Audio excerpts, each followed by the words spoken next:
What is going on, everybody? Today, I'm excited. We have an amazing human being. We have an amazing guest here today, and we're going to dive into the origin story of this man, this myth, this luxury Airbnb king here. Um, and so we're back with another origin story podcast. Got my co-host Sam Singh, the better looking of the two of us here, and today we got someone who's doing Airbnbs on a big level, doing luxury Airbnbs, the biggest Airbnb I've ever heard of, over 10,000 square feet. And he's going to tell us about that story, how he got that property, and hopefully maybe even how it's doing. And without further ado, Jason Griggs, excited to have you on here today. Thank you so much for giving us your time and sharing your story with us today. Boys, thanks for having me on. I'm pumped to be here. Let's rock and roll. Let's do it. So, Sam, do you mind leading us in, my friend?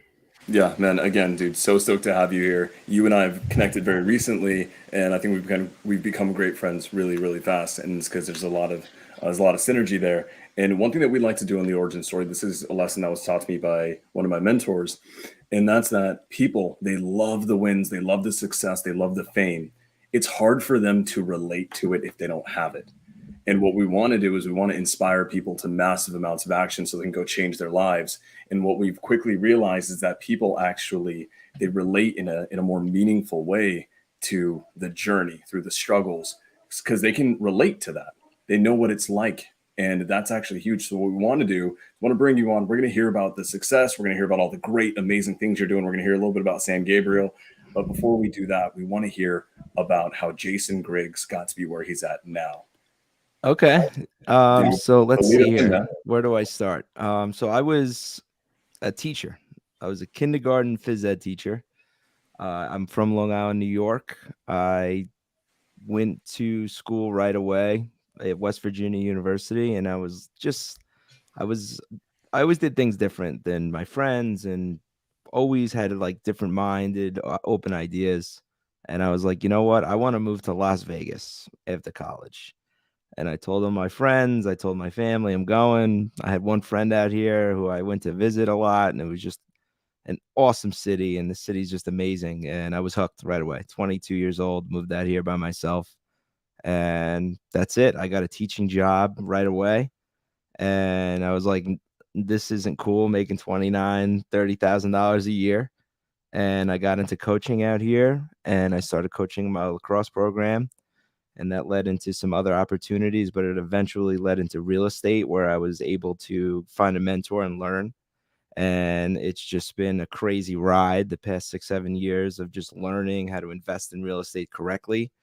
I've done a lot of it on my own, just throwing crap at the wall and seeing what sticks. But now I'm kind of into a whole different world of rental real estate and these short-term rentals with luxury short-term rentals, which is the most popular thing right now that I'm doing.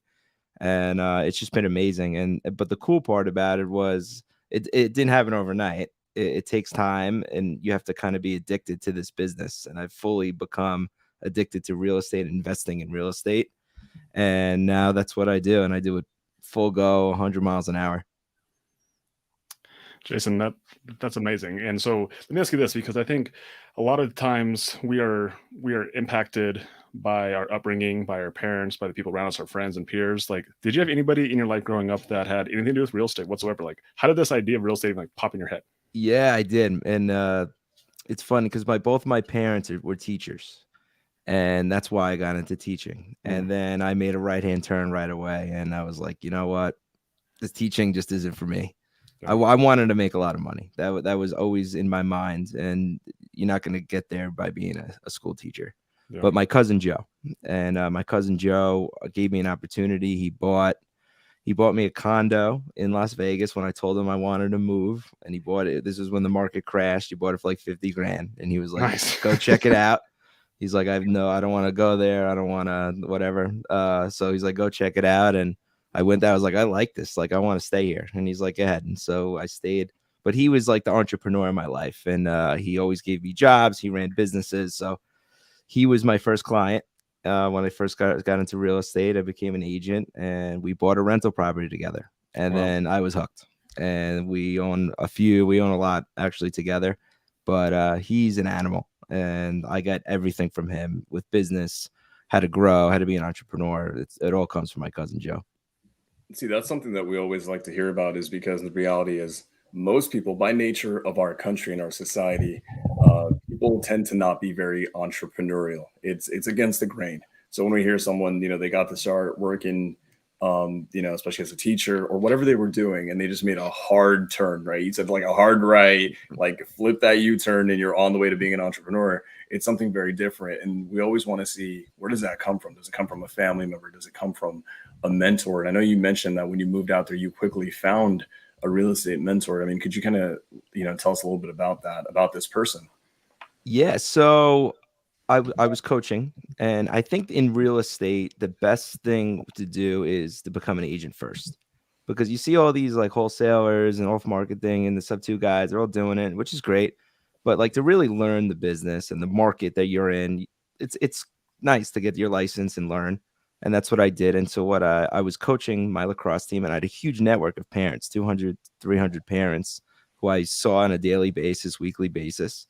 And my one of my kids that I was coaching, his father owned a local brokerage, Remax Advantage here in Henderson. And I just asked him, I'm like, I think I would be good at this. Can I learn? And he was like, if you show up, you got to take the test. And he knew I was serious. I didn't think he knew how well I would do, or maybe he did. I don't know. But he gave me an opportunity, and I just took it and ran.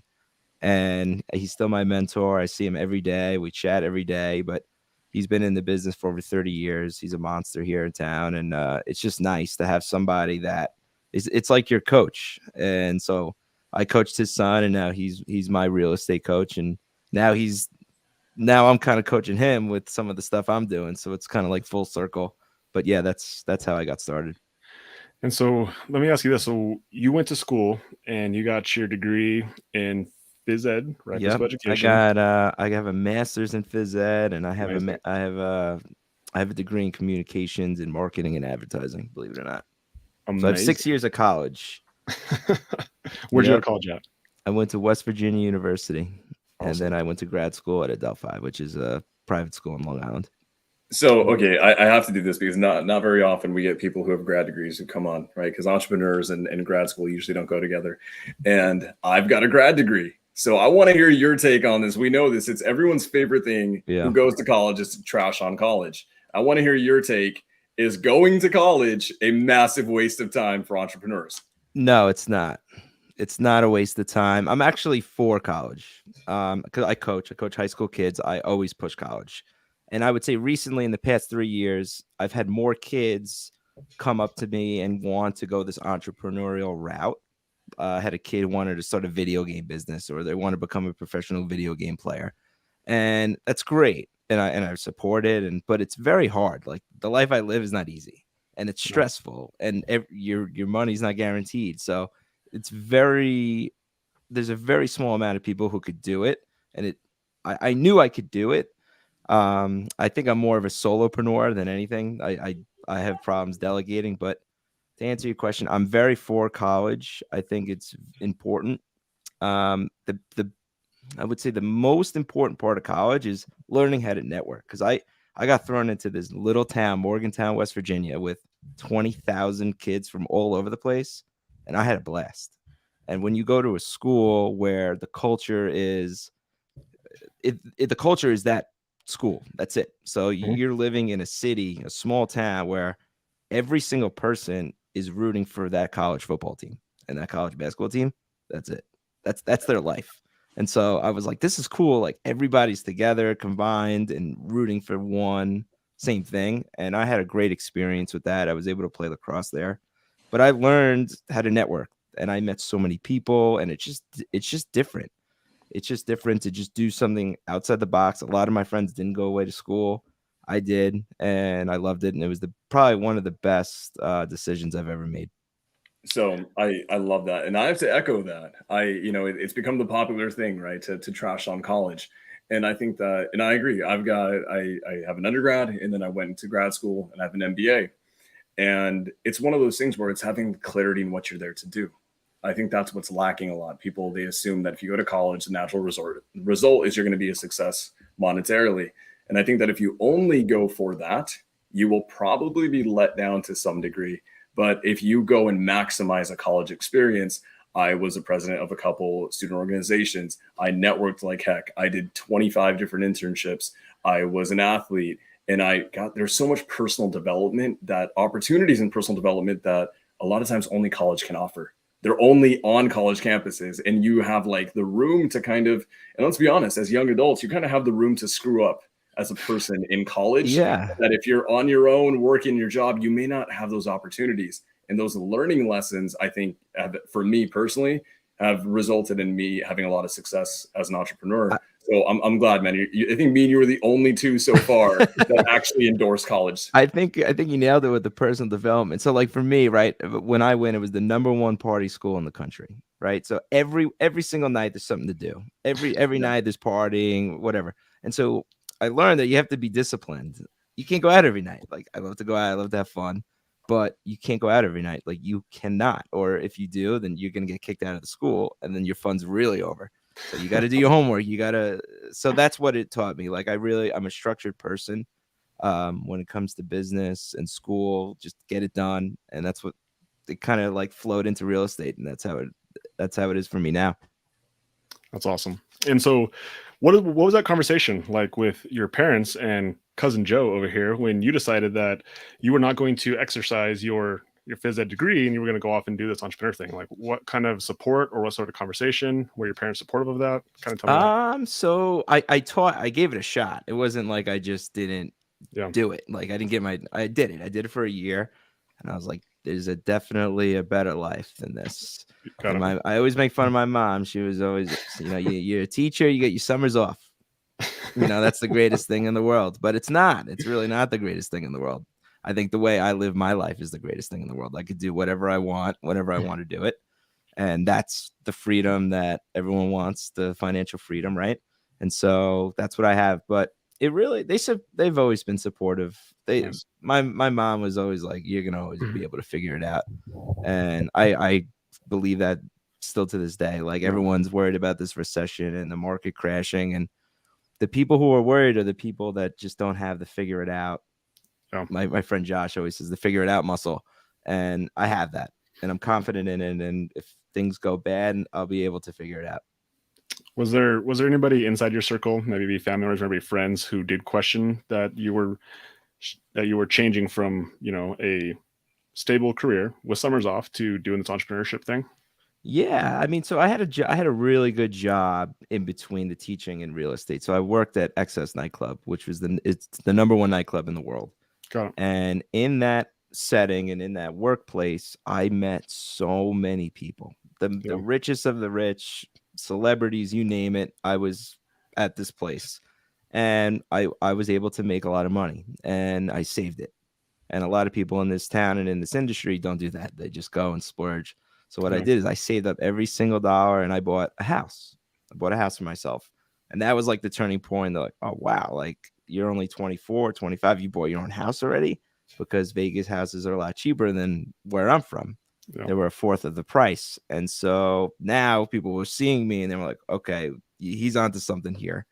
And so, yeah, I mean, once I did that, once I bought my first house and my first rental, they were like, okay, like, he's going to be all right.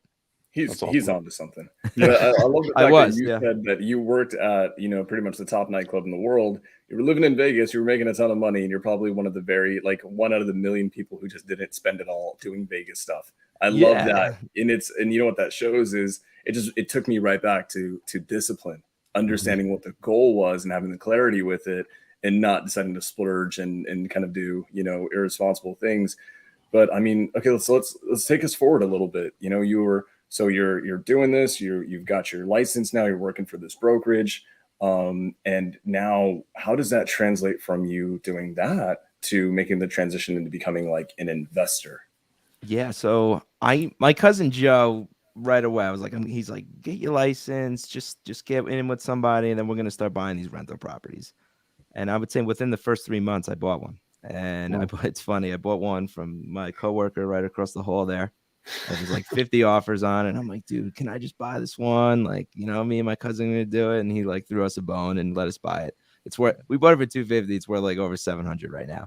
And so it's I'll get to that point. Like I kept all my rentals, but The thing that is different for me, it clicked right away that the real money in this business is by owning real estate.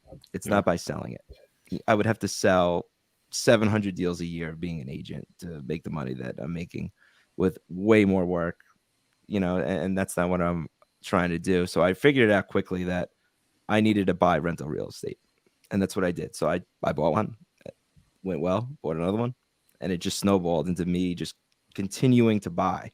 And then what I did was, with my networking skills, is I was able to bring in other people. And now people know what I'm buying, and now they're bringing me these deals. And so I got really good at the rental real estate, long term, just single family homes, sprucing them up a little bit and managing them myself. And I always manage all my properties myself as much as I can. And so that clicked. And then I got into short-term rentals, which are normal rentals on steroids. They're just way bigger returns. They're a lot more work, but they crush it. They do very, very well.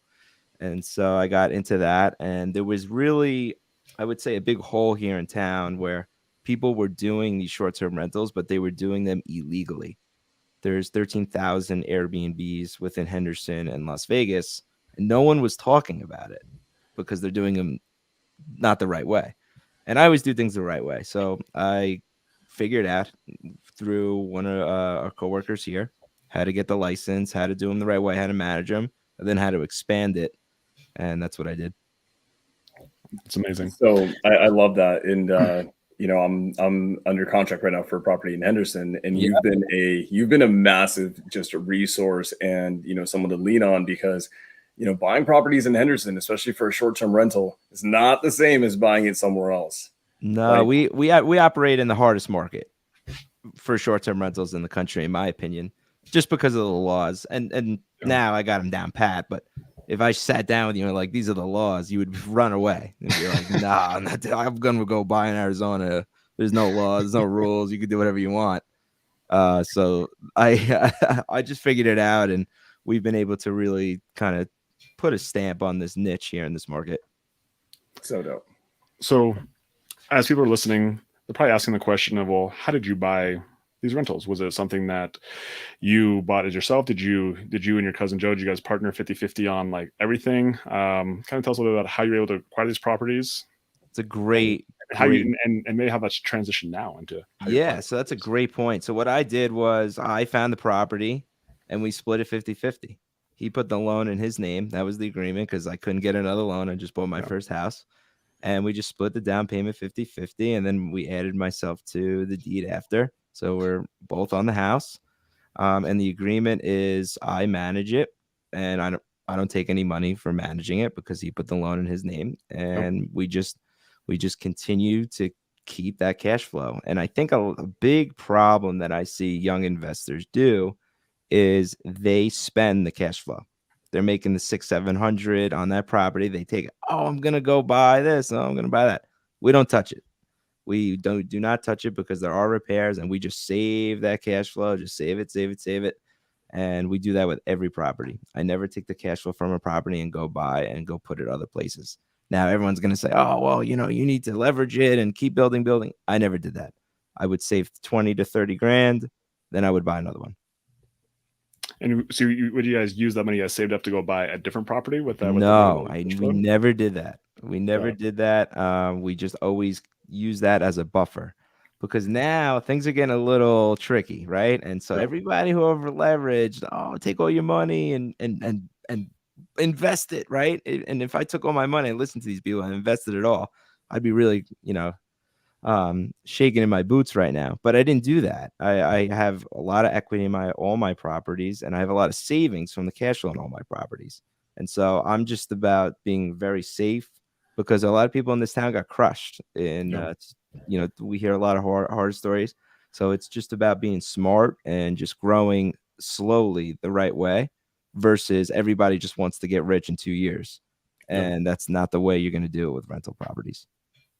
And so what it sounds like is you saved up about $20,000-$30,000. So you guys would do that every single time you bought a new property. You guys would split the down payments. Yep, and that's exactly what we did. Cool. And so obviously you had good income from your job to be able to save that money. Yeah, right? so here's my best advice.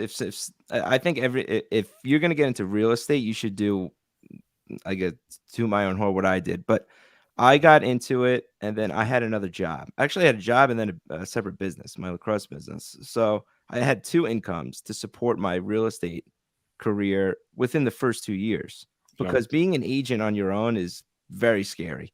And if you're reliant just on that in the beginning, when you don't really know anything, you don't really have any clients, it's very difficult. So to anybody who's listening, I would suggest you get your license or find a mentor and you rock and roll and you're doing it, but keep a separate job so you can sustain some extra, so you can live and save extra money. And then you could do your real estate. Then once you get to a point, then you could push away your job and now you could go full force and be an entrepreneur in real estate. But I know people that keep their other job, they work nights or be a bartender and they do the real estate, and that's great. There's nothing wrong with that. But going full force right away, I see so many people fail. yeah, Yeah, I'm actually really glad that you said that. It's become just like the college thing. It's become the thing that a lot of people talk about. They're very emphatic about, well, if you're going to succeed, you need to go all in right off the bat. And the truth is, there's a very, very, very small minority of human beings who, in my opinion, are honestly that's going to work for. And it's because there's people who are just they kind of come across as like forces of nature, and the fact that no matter whatever they set their mind to, it's going to work. The reality is the mortals, the people who are actually mortal in this world. I personally have always, I run into this question a lot when I talk to a lot of newer investors. They're like, hey, like I've got a wife and 2 kids and I've got this job, but I know if I don't like fully commit to it by like, quitting my job, then I'm not going to succeed. I'm like, if you having a full-time job was the only inhibiting factor, then it doesn't matter. It wouldn't have worked anyways. The reality is if you're going to make it work, you're going to make it work given the obstacles you have. And then it is actually, for anyone listening, I think Logan would probably agree with this too. If you have a family, do not put your family in that position. Like honor the responsibilities that you have. And when you're at a place where the opportunity cost makes perfect sense and it is sensible, it is safe, it is predictable, then go ahead, then go full send. And that's how you go about it. I love that you said that, man. So right off the bat with college, with not going full send and quitting your job right off the bat, and making your wife worry about where the next month's bills are going to come from. This is fantastic. Yeah, I mean, it's just a safer, I think, maybe not safe, maybe it's just a smarter route, right? And everyone's like, well, I have a wife and she still works full time, and because the real estate isn't guaranteed. Like you could make one mistake and things can go sideways for a little bit. And so I've learned kind of my lessons where I don't want to over leverage. I don't go. My partner Tyler is an absolute monster. He's flipping 30 houses at a time. I'm like, dude, you're out of your mind. But he's like comfortable doing that. But like I'm not. I would not be able to sleep looking at this board with millions of dollars of hard money on the line. But he is, because that's just the way he's wired, and everybody's different. So I think if you really want to take it to the next level smartly and slow and steady wins the race, and you're hitting little singles every once in a while, and then all of a sudden, you got a nice portfolio saved up. I really like your perspective, and I like how you're like talking through your decision making process, because we interview lots of entrepreneurs on here, lots of successful entrepreneurs just like yourself, and that's why we do this, is because like every single person who's watching this is going to resonate with a different person, a different personality. They're like, oh, maybe I resonate more with Abraham Gray, or I resonate more with Robert Winsley, or maybe I resonate more with Jason Griggs. I see myself more in him than I do in anybody else. And why that's so important is because when we see someone like Jason and we're like, I'm like him, I think like him, if he can do it, then I can do it. And all of a sudden it's that belief. And the difference between somebody who's walking in the dark versus someone who's got the lights on and can see where they're going is depending on how fast they're willing to go. My example of that is I used to watch the $1 Million Listing Show, right? And I would sit there with my wife. I'm like, I could do this. Like I can do what these guys are doing. And honestly, that's where I got the confidence to do it. Like, I'm like, what are these guys doing? Like, it's nothing crazy, right? And so I was like, I could do this. And then I did it. Like, that's really, that was like the light bulb moment for me. Like, your wife's just looking at you like, yeah, sure, you can do it. Yeah, she wanted to do it too. She's like, I'd be the best real estate person. And then I was like, I could do this. And if I believe something, I could do it. I could do it. and I'll just go do it. But the thing about me versus other people is I will jump in the pool to do it. Yeah. Other people won't do that, right? You see a lot of these people in these Facebook groups and on the internet, like they go to 50 meetup events, they take all these courses, but they just don't do it. Like Yeah. that's one thing I did. I did it right away. One of the favorite stories that I don't think I've ever shared publicly is going back to the confidence thing. Is I played Monopoly with my wife, and at that time she was 8 years old, and she's now 12. So this was like 4 years ago. We played Monopoly probably 2 or 3 times a day for probably 4 or 5 months. Like that's honestly how I got my confidence in like investing and buying real estate, was like in playing that game so much, because when you play it that many times, you change your strategies on, and you understand actually that money paper is not valuable. That's not how you No, win. it's not. And Are so like you you're really literally, like, competitive? Are you yeah, super competitive? dude, Yeah, it's amazing. It okay. was like such an amazing bonding experience for our family. Like my 8-year-old got amazing at it. She learned about real estate. That was kind of like also her, like us teaching her real estate. And then, you know, she's read all the Rich Dad Poor Dad books. Like we played cash flow. Like those are the fun things that we did, right? But going back to the whole point was, that's how I got confident when I bought our first investment property. Like my story is very similar to yours. Like we had a business that made good money. We used all that money, and we just used that money to buy real estate, what I call the traditional way. But it was fun playing that game. And I was like, oh, like this money is not important unless I'm going and putting in real estate. And so when I left the bank account, I was like, oh, that's okay. I know I haven't played Monopoly in so long, and now I want to go play it. We're gonna go play a big game of Monopoly. Yeah, let's go. We're gonna get us all together. We're gonna play Monopoly. I know I'm competitive, man. Bills on there. I gotta win. But You yeah, know what you I'm gotta just do is in a Vegas properties, right? Game rooms are such a big thing in Airbnbs. Now you have to have some Monopoly reference in every single one of your Airbnbs. That's a good idea. I actually put the Monopoly game in. I'm a big game guy. Like I have to play games when I'm at beer pong, ping pong, whatever it is. Like it's so in all my Airbnbs, I have the best games because when I go pool, like I have to play those games, and so that's why I put them in. And I even use my Airbnbs. I'll go there and just play, and it's fun. That's awesome. One of the funniest things that my oldest daughter, her name is Kobe, she'll ask me, well, which one is this on the board? And I'm like, oh, it's an orange, or it's a green, right? Like that's how we reference like that. That's how she asks like how nice the house is. I was like, we're still looking for that. Okay. We're still looking for that blue. We're still looking for boardwalk. But that's funny. But it's just funny because we'll talk about your boardwalk here. I think you have a true boardwalk in your portfolio. But before we get to that, tell us a little bit about how you got into short-term rentals. Was that something that was an accident? Was it something that you sought out? Because you bought long-term rentals for a long time. Yeah. How many years did you buy the long-term rentals for? So I bought for 4 years. Cool. I've been doing it 6 total. So the first 4, I just bought long-term rentals. And I kind of fell into it because another agent in my office, he runs a big property management company, and he figured out a system how to manage short-term rentals. And he showed it to me, and I was first 30 seconds. I'm buying one. Just like talk about taking action. I take action. And then I bought 8 of them. So I bought 8 of them, and I bought the biggest one. And then I'm like, I got to have the biggest one. If I'm going to do this, I got to blow everybody away. Yeah. And I did. And so, but the cool part about the process of the short-term rentals was I was always like emphatic with some of the investors in town, and these guys who can flip quickly, efficiently, make the houses beautiful. I have no construction background. I stink at that part, designing.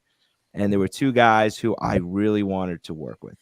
And so I was like, this is my opportunity. I'm going to show them how really lucrative these Airbnbs are, and we're going to partner. And that's what I did. And so my 2 partners, Andre and Tyler, we just put our minds together, and we created the biggest, baddest Airbnbs in town. And with their help with designing them and being able to do the construction and making them brand new houses, we do really well because everyone wants like the new house to stay at, and that's what we have. That's awesome. I definitely want to touch on that big one because I've heard you talk about it before. I want to get into more detail. Okay. But before that, I do want to hear like your first couple Airbnbs. Like, did you manage them yourself? Did you have to learn that process? Did you hire a third party company? Like, how did you? I know your friend had the system. Yeah. So it's Who was difficult renting? here in Henderson to Yeah. do them. You have to get a license, and then you have to apply, and then you have to wait. So you're basically buying a property, with it being in limbo, that you don't know if you're going to get the license for it. And the license takes 2 weeks. Is that correct? 2 weeks, yep. 2 And weeks. so And how you have much to does it take cost? $820. $820. And So is you that have a to, yearly thing or is that a one-time thing? yes, every year you got to pay Every the year. 820. Okay. And so then an official will come and inspect the house. But my first one was an absolute disaster. It couldn't have been more of a disaster, and here's Let's hear why. about it. We bought this property, okay, and I partnered with a cop, a detective in Brooklyn, New York, who we both knew nothing about Airbnbs. He was just bugging me. He's like, I want to buy a house and rent it. I'm like, well, I have this Airbnb opportunity. And so we bought this house and we started remodeling it. And the next door neighbor here in Henderson, you have to send out a letter to every neighbor in the neighborhood, letting them know that you obtained the license. So Wow. everybody in the neighborhood hates you Yeah, because no they kidding. know that you have an Airbnb and it's going to be loud, it's going to be noisy. And so this guy was a retired cop and he had a real bug up his butt, and he complained to the city we were doing illegal construction and we didn't get a permit, but when we should have gotten the permit. And so that construction shut down for, I think it was almost 9 months. The house just sat vacant while we had to pull permits, and this house was completely remodeled. It was beautiful and just sat there totally vacant. So that was my first disaster. That was my first Airbnb. But while I was doing that and waiting, I bought another 3. So I bought another 3, right? So I bought another 2 that worked out, but the third one I bought didn't work out. I bought this property and I didn't get the license. 2 days before, somebody in the zone of 1,000 square feet got it before me. Got So it. I had to flip that. And so it's been just this constant cycle of, all right, like it's like you're waiting, like you don't know if you're gonna get it. And so it's stressful. And so you have to be able to pivot and make sure they work as a long-term rental, short-term rental, and as a flip.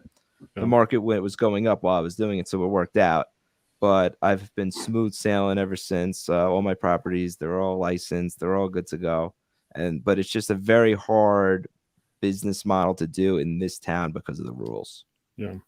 And how are you able to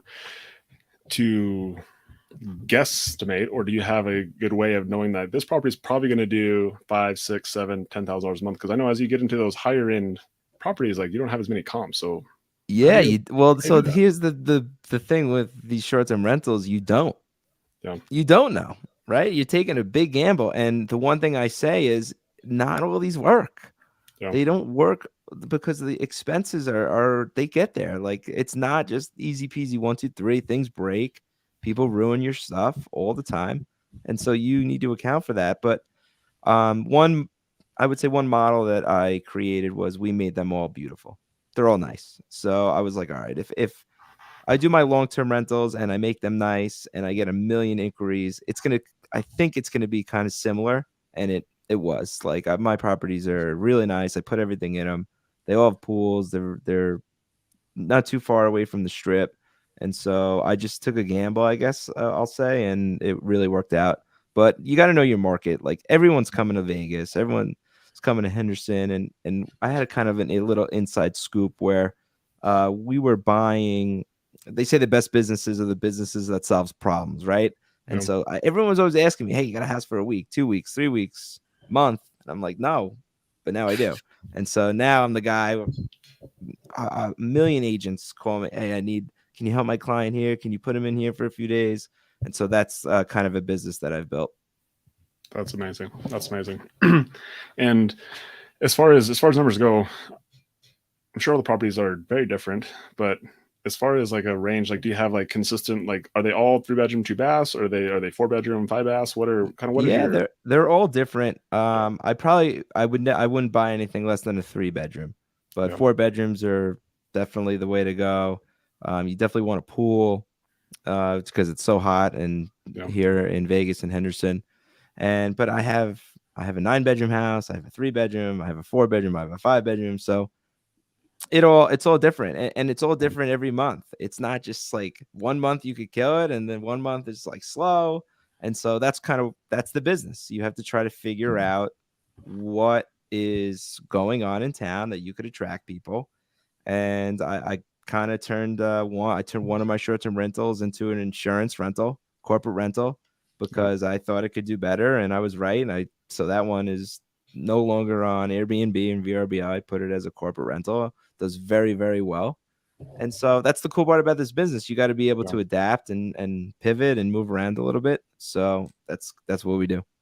And when you transition to corporate rentals, do you use specific sites, or is it literally just like you have somebody who wants to rent it for long term, and so you just move it over that way? Good question. So I always approach these insurance companies that I'm the owner of the home and I'm a licensed agent and property manager.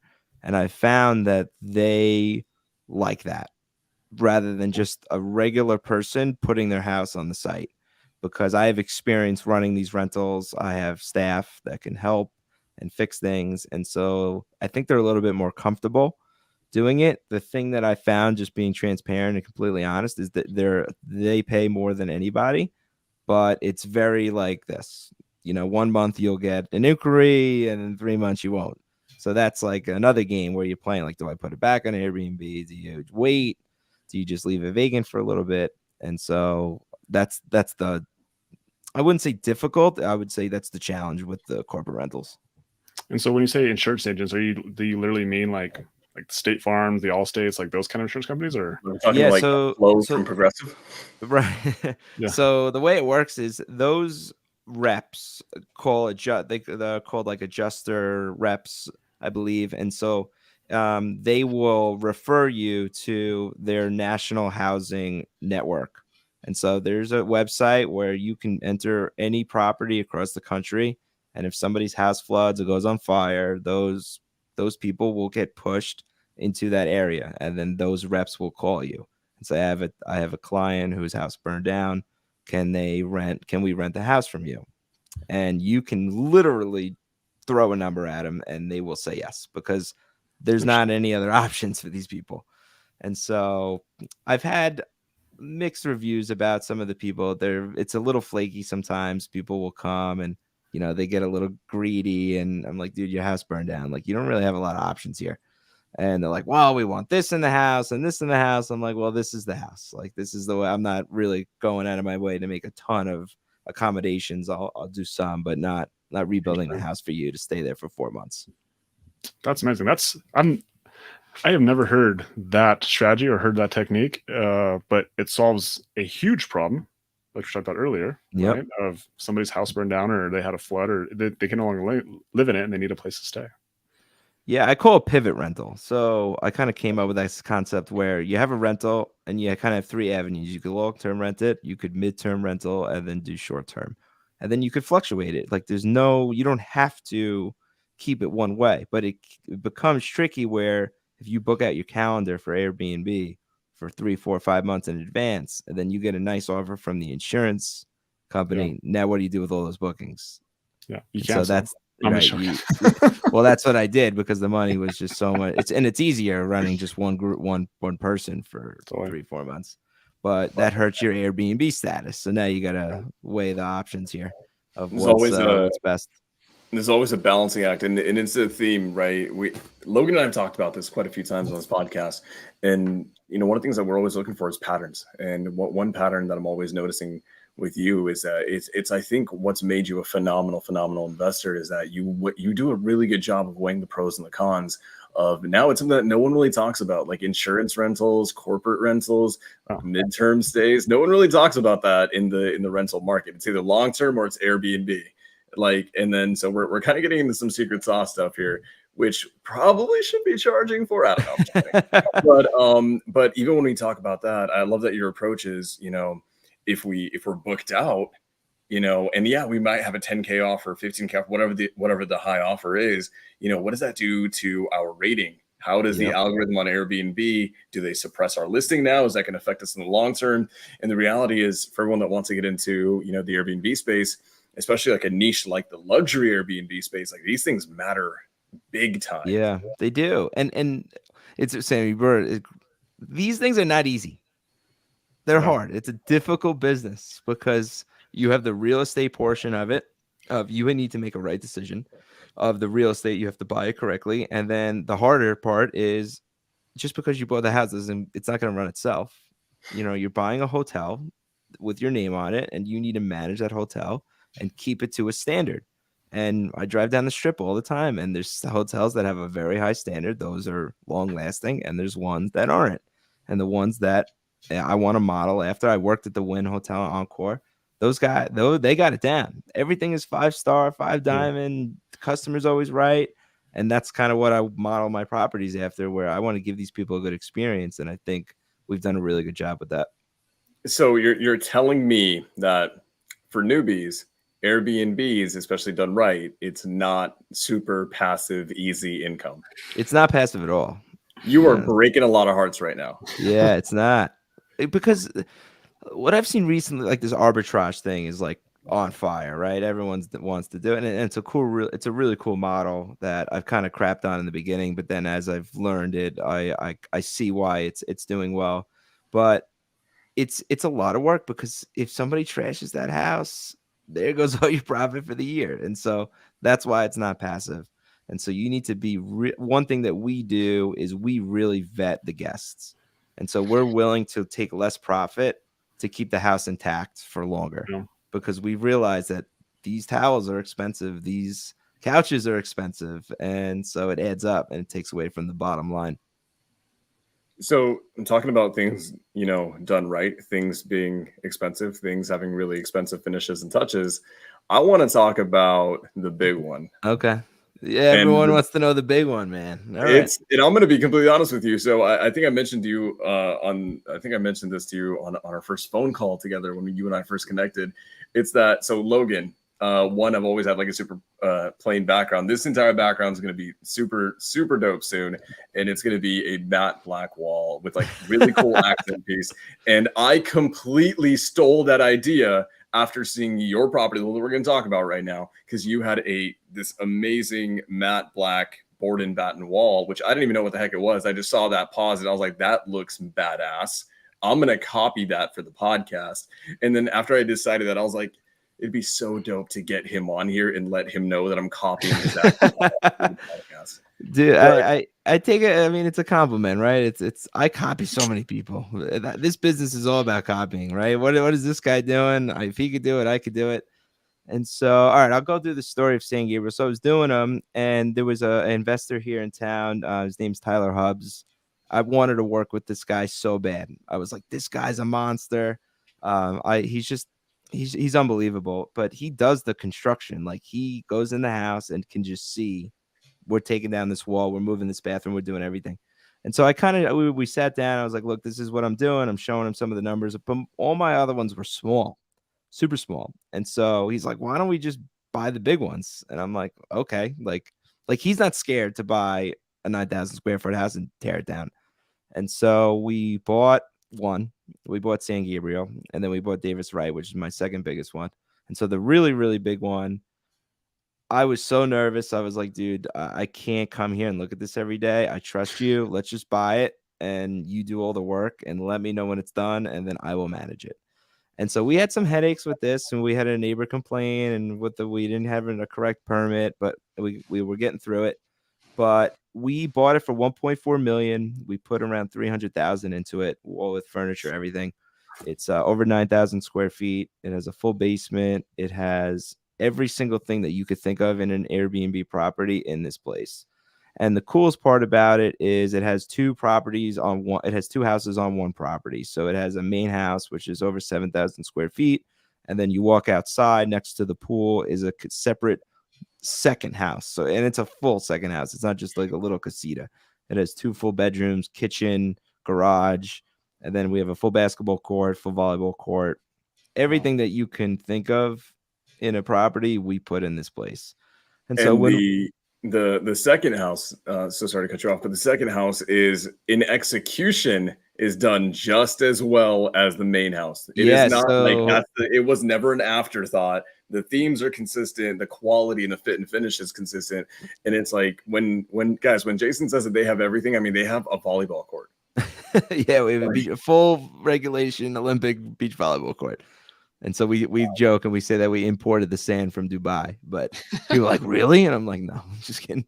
But we just went all out on this property, and I think it was the best thing we ever did, because it's not about the place. It's about the networking and opportunities that I've gotten from this house, where we weren't able to rent it for a few months. I'm like, all right, how can I maximize this thing? No one has seen a house like this. I knew it.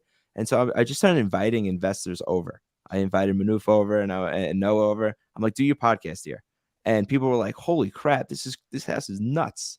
And so now it's like snowballing, and people are like, oh, you build the biggest one. And we did here in Vegas and Henderson. But the networking that I've got from it is way worth more than what we bring in from this property.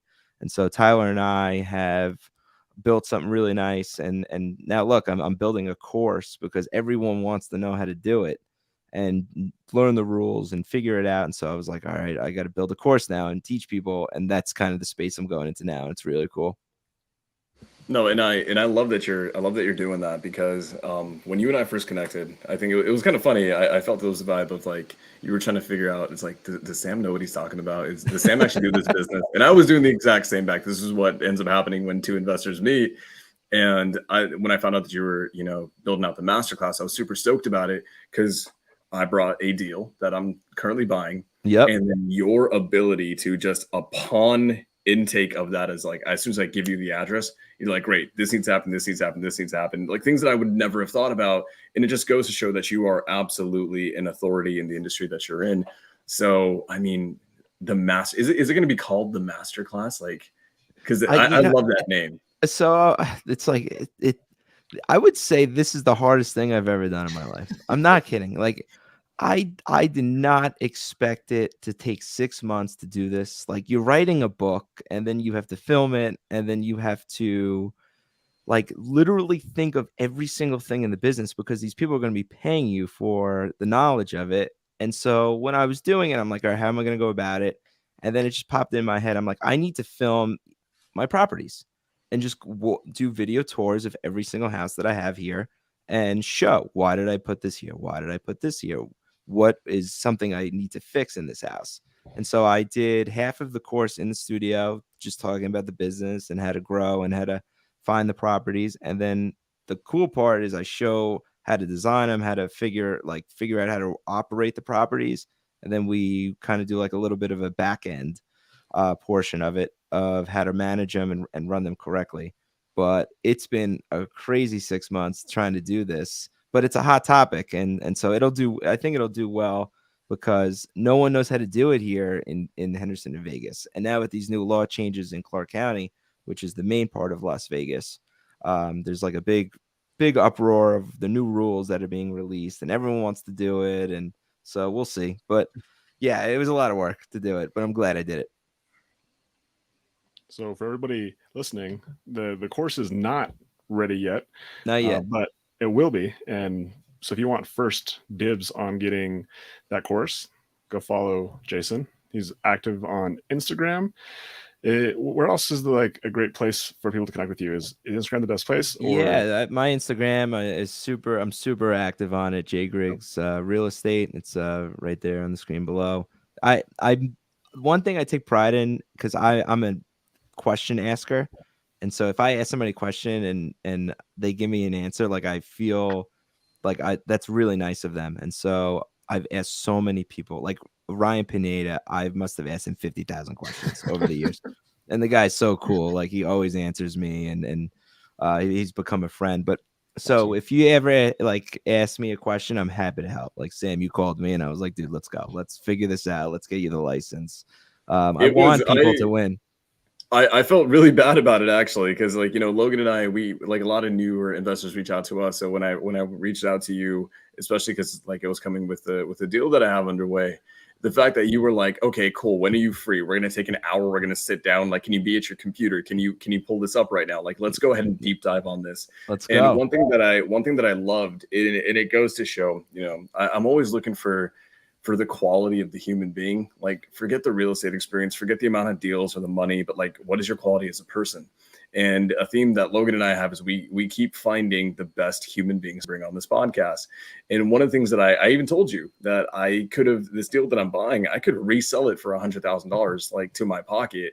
And then you were like, no, don't even think about that. Like, you're going to build wealth. You're young. You want to have longevity. Great. The smart thing is building wealth. And the reality is, you could have made an offer to buy that from me. Yeah. And I knew that in the back of my head. I'm like, okay, here's where he's gonna like convince me to try to sell it, and then he's gonna want to buy it. And he's like, no, dude, you're gonna do everything you can to make it work to keep it. And I'm like, so when I having that interaction with you, then finding out that you're doing the masterclass, the course, these are the people that need to be doing more courses. These are the people that need to be being put into positions of authority and positions of being able to help people and educate people. And I mean, it goes to show, man, like you have an educator's background. So it's just phenomenal that, your teachings are, and your energy is going to be pushed to more people. I can't wait. Absolutely can't wait. I think, you know what it is? It's like, I think it comes from coaching sports for me. I had great coaches growing up. I played sports. And so I use this example. I doing a real estate deal and making a lot of money, and you look at it and then it hits and you're like, wow, cool. That's nothing. Okay. Nothing compares to me being out on the field with my little 8th graders in a 1-goal game. Like, that feeling, I would pick that over making the money. 10 out of 10. It's not even a question. And so you nailed it. It's about giving back and getting enjoyment out of the giving back. It's just not giving back because people, I gave back. I wrote a check to charity. No, it's about going to a field and waking up early, hungover, and you're like, okay, I'm going to spend 2 hours, put my phone away. I'm just going to spend 2 hours with these kids because they look up to you and you're going to give them everything that you got. And so I make it a point in my life that I have to coach. I have to coach lacrosse. That's my favorite sport. I had a great experience growing up playing it. And so I make it a point to do everything I can to mentor my kids and then send them off to school so they could play. And the coolest part for me is that the kids, they graduate and they play in college. And then I get the feedback of, Griggs, you sent me an awesome kid. Like, this kid was a home run. You got any more kids? That's and awesome. Now all my kids are coming back and they want to coach with me and they want to give back more to the program that they had a great experience with. And so now my kids are like, I want to do real estate like you. I'm like, let's go, let's do it. So it's kind of like coming full circle. You're creating future partners every single day, right? 100. I love partnering, right? So I'm going to go on a little tangent real quick, but I can't stand people that are just like one, right? They're just one person and they don't want to work with anybody. Like, I am such a team guy, we over me guy. And that's the one thing I teach my kids. Like, you need to be a unit. Even like growing up, and like, I love being a part of a team. And so I when I partner with my 2 invest, Tyler and Andre, I'm like, it's like that team feel. Like, yeah, you were working together. Like, he's got something to bring to the table, and I have something to bring and we're working together to build something.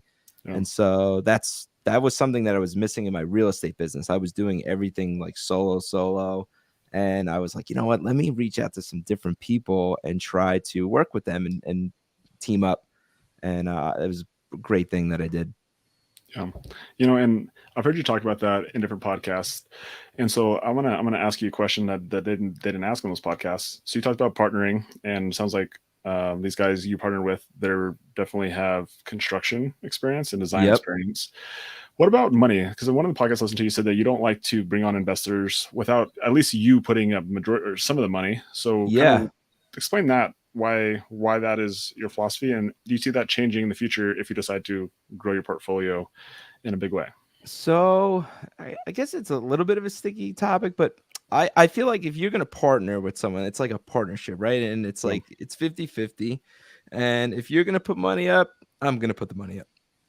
And if you're not going to put the money up, I always feel like there's going to be like this little distinction, like, this guy didn't put the money up, I'm doing more work. It's got to be fair. But I do also understand the other side where not everybody has money. And so I'm going to bring you the deal, you put up the money, and that's fine too. So I think any partnership that is just something that you're comfortable with will be great. But you need to be comfortable, because I've talked to partners where they're way more money. And they're like, we'll put up all the money, you would do all the work. And I'm just like, this guy's annoying me. Like, he's just like, he's going to be an annoyance in my life. And I just don't want that. And so that is the biggest thing that I look for is this person going to be like, you're going to be married to them for a long time. Like, it's not going away. Like, you own this property for the next 15 years or 10 years, and you're going to have to talk to them. And if you're not comfortable talking to them, then it's probably not the best partnership. So if you have a lot of money and you're annoying, don't talk to Jason. But Some people don't mind. If you're really annoying and you have a lot of money, don't go to Jason. Talk to Sam. Sam will deal with all the annoyingness. I just don't have any patience for that. Like, I'm just at a point now. I'm like, if you're annoying me, like, see you later. It's awesome. Well, again, it's going back to your perspective and your personality. And again, it's something that I really respect, is just that you being authentic. And it's like, you're not going to put yourself in a situation that in 2, 3 years, 4 or 5 years, that you have to be in a relationship with somebody because they put money in and you feel obligated to them. You're like, I'd rather not. I'd rather just deal with people who I want to deal with. And you know what? There might be a person who's not annoying, who does have the money, who says, hey, Jason, like, I want to do this. Let me do it. And you'd be like, okay, maybe that'll happen in the future. But I respect that you're not willing to go against like what you actually believe in this moment or against your values. So I appreciate that. I just live in a town where there's a lot of people that are full of crap. Yeah. And so, especially on the internet too, and in this town. And so I was like, it was actually my wife, Sammy. She's like, you're not full of crap. Just like, if you're just yourself, like, people, it'll click. And so that's always been my mantra. Just be myself. I explained to you where I grew up. I didn't really get any handouts of how to do this business. I just did it learning a little along the way. And I try to be as open book as possible. It's a little tough talking about money sometimes, but it doesn't bother me. I think money is important. I love to make it. I wish more people did talk about it, because growing up in my house, nobody ever talked about it. Yeah. Or nobody taught me how to save it correctly or how to invest it correctly. And so what I'm excited about with my little guy, I'm like, dude, you're going to be the youngest real estate investor in the world. Like, we're buying houses at 2 years old. We're buying some rental properties right away. Because if I would have started younger, I mean, come on. Yeah, lots of monopoly, lots of cash flow. Yes, lots of on the job going out to properties. Yeah, I mean, it's such an easy business. I don't know. People overcomplicate it. It's like you're buying a house. I've rented properties. I haven't talked to the tenant in 6 years. Yeah. Like, I talk to them once a year. Like, hey, you want to renew your lease? They're like, are you raising the rent? I'm like, no. Cool. See you next year. And it's like they send the money every month. Like, there's no problems. The house is in good shape. They don't bother me. I don't bother them. It's a great relationship. And if you can create those relationship with those tenants over a long period of time, you're going to be successful. And I think people just overcomplicate it. And so anybody that's newer that wants to get into it, I'm happy to help. I think I'm going into more of this coaching role of real estate with investing, because when I first started, there was no one really coaching the rental business. It was all about wholesaling. Everyone was like, you could buy a house with no money. You don't have to put any of your own money in. You could make all this money. And I'm like, all right, that's cool. But I started to realize, like, you need to own property to be really successful. Yeah. And so that's kind of, it clicked. I'm so stoked. There's and you know, as we're wrapping things up, I have to say there's a lot of people who, it's kind of a thing, right? Like, everyone's a guru now. Everybody's I always say this, everybody's a millionaire. Everybody's a millionaire out there, right? Everyone's a millionaire. Everyone has a course, and the reality is, there's fewer. There needs to be more people. The right people need to have courses, right? The right people need to be the ones who have a sphere of influence. And, you know, I think that I've been very, very spoiled, because the first mentor that I really invested in was Pace Morby. He's a phenomenal human being. He's one of the best people I've ever met. And, you know, I have so much to thank him for. And I'm always looking for people when I meet other human beings who are phenomenal. I'm like, in my head, I'm just like, you need to affect great change in this world. Your voice needs to be projected. So I'm super stoked. When it does premiere, I've got one ask though, and it's that you let me be the first one to go ahead and buy it. Oh, That's my I'm not going to charge you. I'm going to hook you up. But let me ask you a question. Why do you feel like Pace is such a good mentor and coach? Because he has so many people, right? He's like the Jordan Belfort of the real estate world. Like he's like, let's go. And everyone just follows him. And that's amazing to me that somebody can just convince like all this army of manpower and energy to like, let's go support this guy. Like half the people in his group don't even do anything, but they're like following. Like it's unbelievable. But why do you think he is such a great coach? Logan, I want you to answer that first. Then I'll give my take. Yeah.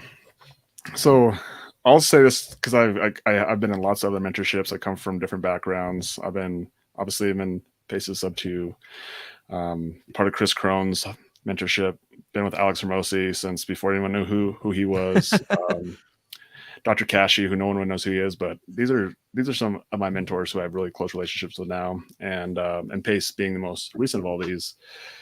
And so as I am able to kind of see why people are so attracted to all these individuals, and then be able to see how Pace is just a little bit different, is he really does an amazing job of making you, Jason, feel like the most important person in the room, and he's able to do that at scale by doing Zooms, by really building the community and raising other leaders up, and basically like putting his voice into leaders like Sam and other people inside the community and like leveling them up. And he's not someone who's like, look at me. He's almost like he's taking a step back and like, Jason, like you're the man. And you kind of hear how Sam even talks. The reason why I'm so attracted to Sam is because he does that as well. He's just like, he loves to put other people as the spotlight and loves to give them all the recognition.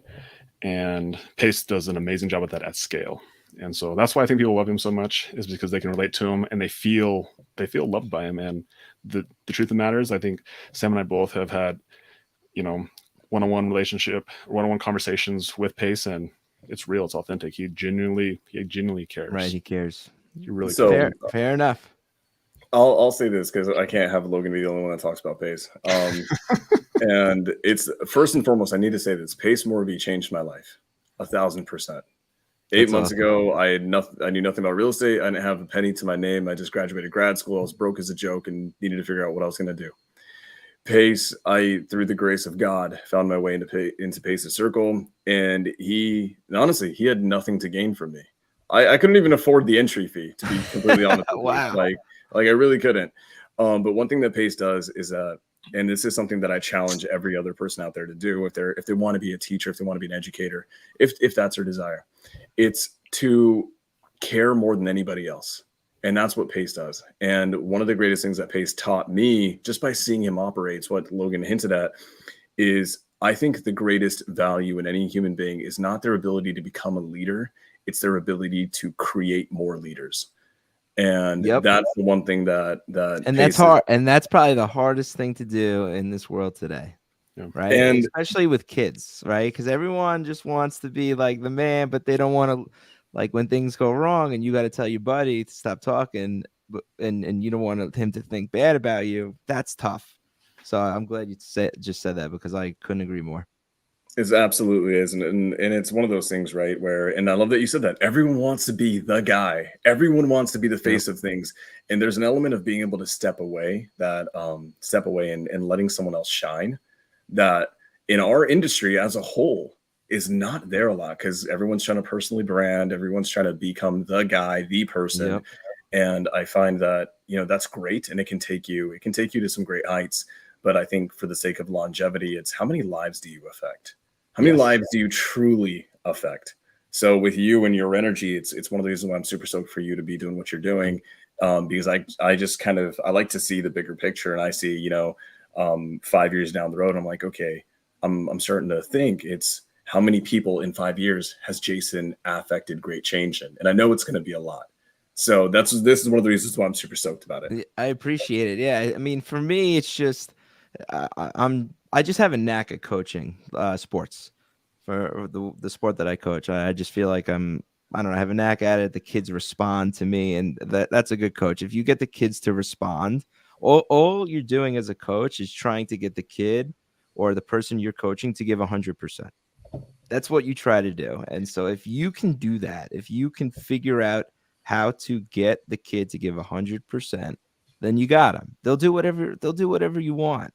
And so I think that's what Pace does, right? He gets these people in the group to give 100%. They could give 100% and not get a deal done, but they're still trying. They're still supporting. They're still working together. And the second thing that I really teach is you have to be a we guy, not a me guy. You can't be. There's times to be selfish, but when you're playing a team sport, and real estate is a team sport, you need a lot of factors to get it done. And so that's when I'm gonna take this course. I hope I meet so many people doing it. And I hope it's really cool when other people win. Like it went with your property, Sam. I'm like, that's a win. Like I'm pumped. Like that you're gonna get it, and we're gonna talk about it, and you're gonna kick. We're gonna hang out at it, man. I mean, yeah. After we're done hanging out at San Gabriel, because San Gabriel is a little bit more cool. Yeah, San Gabriel's awesome. You're more than welcome at San Gabriel whenever you want. But you're gonna make a lot of money in that house, and it's awesome. And the way you got it, and the entry fee into it is not astronomical, and so you really hit a home run with that one. Thank you. Creative financing, right? I mean, this goes to show. Shout out Pace Morby for teaching me creative finance and basically how to get a house for free. Yep. And then shout out to Jason freaking Griggs for showing me how to actually be able to take this thing down in probably the hardest short-term rental market in the freaking country. I think it is. And if there's another hard market where there's literally a team of city officials that will go to your house and inspect your house. They could go in and 24/7. They could go into your house. Let me know, but I don't think there is. Amazing. All right, as we wrap it up, dude, this has been amazing. Yeah, your energy, your leadership. You're just a phenomenal human being to have on. So it's been an honor for me to bring you on. I'm super stoked about everything that you're doing. I'm super stoked about the masterclass. Can't wait for it to come out. Dude, I can't wait. Like, forget everything else. I can't wait to just hang out with you, man. Let's go. Let's go play Monopoly in an Airbnb. I'm the Vegas guy. So if you or your friends want to come to Vegas and hang out, I'll take you guys out to dinner. We'll have I love to have fun in this city. So I think that's really a stamp that I have, is that people want to come to Vegas to visit. And I've done a cool job of just network. I know everybody here. And if you need anything, it's taken care of. So if you guys ever need anything in Las Vegas, please give me a call. Amazing. Jason, when I come to Vegas, I'm going to hit you up. I have one trip already booked in September, but I'm sure I'll be there before then. I'm going to hit you up, and I want to actually Let's go. You. And amazing. Let's go, love your energy. And going back to what you talked about is like being an educator. Like I see a lot of those same traits and those same values that we talked about with Pace.